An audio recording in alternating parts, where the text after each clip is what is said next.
waaw ñoo ngi rafetlu bu baax ndaje mi ndaxte bi ñu duggee ci 20e siècle léegi dafa am ay coppite yoo xam ne yi dafa duggoon ci njàngale mu kawe mi coppite yooyu mooy tax ba nga xam ne diplôme yi nga xam ne yi dañ ko daan joxe ci enseignement supérieur ñu wàññi leen ba mu tolloo ñett rek ñu naan L MD comme licence master ak doctorat biñ ko defee ak léegi dafa am ay jàngat yu bëri ay coow yu bëri yu ci am parce que nit ñaa ngi laajte waaw ñen ñoo fay jàngale ñen ñooy jàngale ci université yi ñen ñoo leen di jàngal naka lañ leen di encadrer yan diplôme la ñuy am yooyu yëpp nag moo taxoon tey jii ñu ne nañu leen daje nañ woo université yi nekk fii yëpp ci Sénégal yoo xam ne ñi dañuy former par exemple ay infirmier ak sage-femme université bu Thiès mi ngi fi université bu Ndar mi ngi fi université Bambey mi ngi fi université Ziguinchor mi ngi fi ñooñu ñoo koy def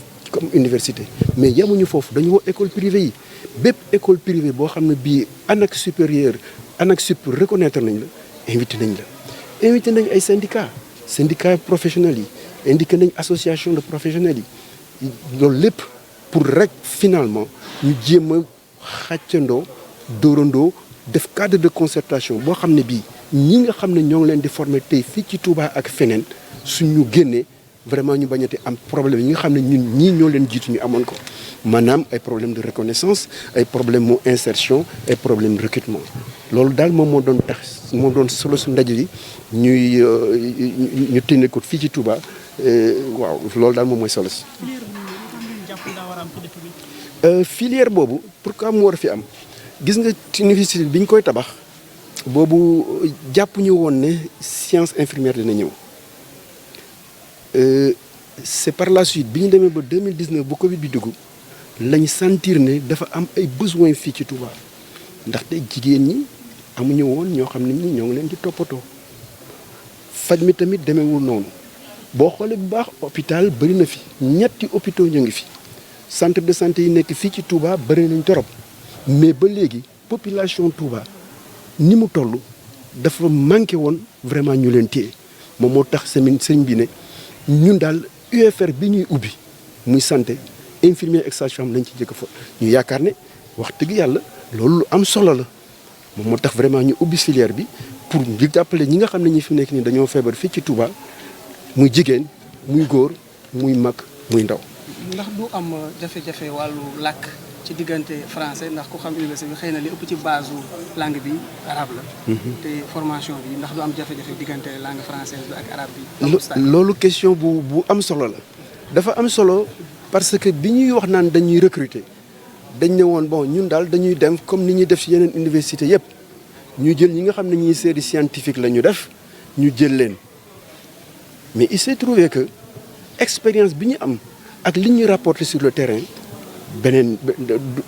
leneen la dem nañ ci ay écoles yoo xam ne yi dañ fa yónnee woon ay ñoo xam ne ñii ay arabisants lañ en quelque sorte biñ leen laajee yéen ñii lan ngeen fi def dañ ne yow ay la yow ñun xamuñu sax li ngeen dox parce que li ngeen di làkk dégguñu ko ñoom bac arabe lañ amoon ñooñ nga xam ne ministère moo leen fa yabaloon ñu ne ñun kat am nañ problème kon lan la ñuy def pour que ñii mën a am diplôme ñu commencé leen di leen former donc au lieu ñu def ñetti at ñooñu dañ leen former ñu def ñeenti at benn at bi moom mooy taxaw jàngal leen français te ñoom ci seen bopp ñooy nettali de ne gis nga bi école bi ñu demee ba 3e année ñooñu nga xam ne fi mu nekk ni ñoom ñoo amoon bac littéraire yi bac arabe yi ñoom ñoo rawoon seen waa classe pour dire que ne rek langue bi warul mën a nekk barrière parce que ñun ay matières scientifiques la ñuy jàngale am nañ ñoo xam ne ñii par exemple ay égyptiens lañ am na ñoo xam ne ñii ay algériens lañ ñooñu arabe la ñuy làkk ñooñu noonu arabe kese la ñuy làkk dégg ñu français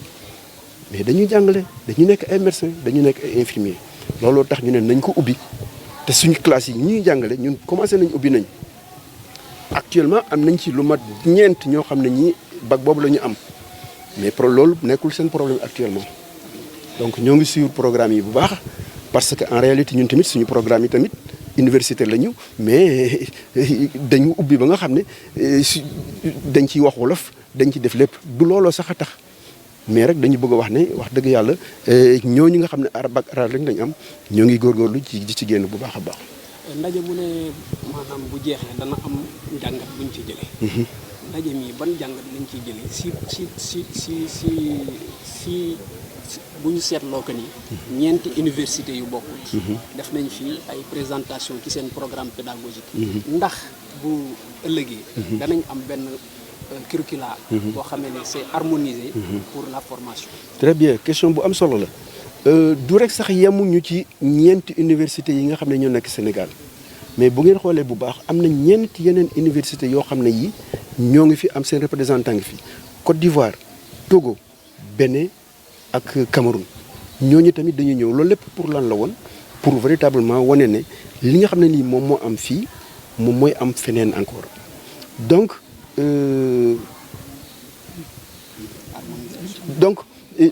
dañu bëgg a wax ne dañuy harmonisation bi mooy fa mu nekk nii ñi nga xam ne fi mu nekk nii ñun ñëpp ñooy jàngale matière bi ñu waroon mën a tënku par exemple ci programme loolu yomb na sax am na ba pare parce que OAS taxawal na ko ba pare loolu dootul problème bi kañ mooy naka la ñuy defee ba ci université yooyu ñu jàngale fa jàngale bu qualité moom moo tax ñu ne ñun yaakaar nañ ne université yi ak école privée yi nga xam ne yi ANAQ-Sup ñoom ñoo leen accrédité ñooñu danañ mën a jàngale ñu génne fa ay infirmiers yoo xam ne yi ak ay sages-femmes yoo xam ne yi bu ñu génnee vraiment danañ mën jël en charge population sénégalaise. On peut revenir en résumé en français.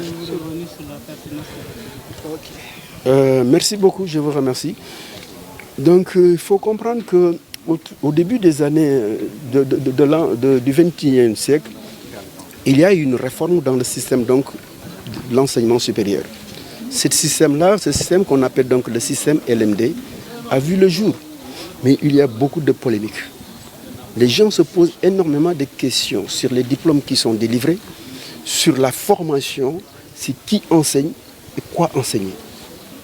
C'est la raison pour laquelle cette rencontre donc a eu lieu, pour être tout simplement un cadre de concertation interuniversitaire, pour que, in fine, nous puissions véritablement parler le même langage. Parler le même langage, ça veut dire quoi? Certainement avoir un programme harmonisé. Ça veut dire quoi? Mais asseoir de bonnes bases de formation, des formations donc de qualité. On sait très bien que les universités donc ont des moyens. Donc véritablement, voilà.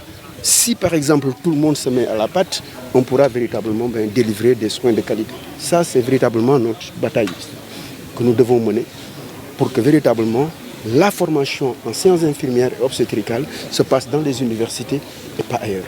Est-ce qu'il n'y a pas d'obstacle linguistique dans la formation? L'obstacle linguistique par rapport, par exemple, aux diplômés que nous recrutons qui ont un bac arabe, pas vraiment.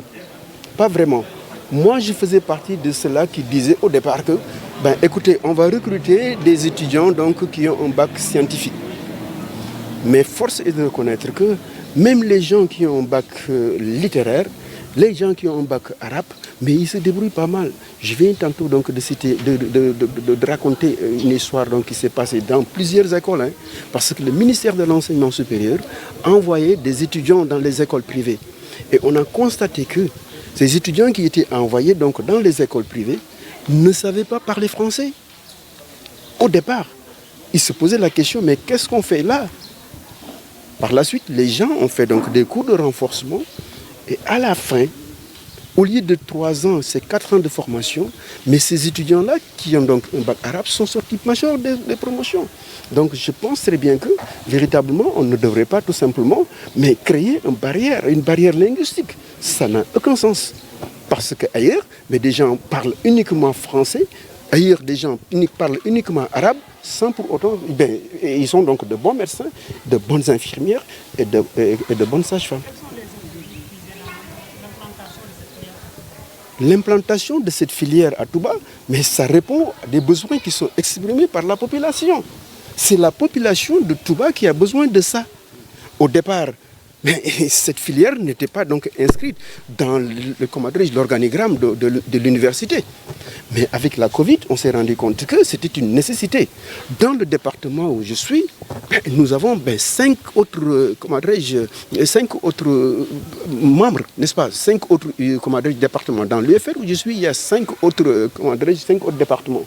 Mais on a commencé justement par la filière sciences infirmières pour former donc des infirmières et des sages-femmes pour répondre tout simplement aux besoins exprimés par la population de Touba.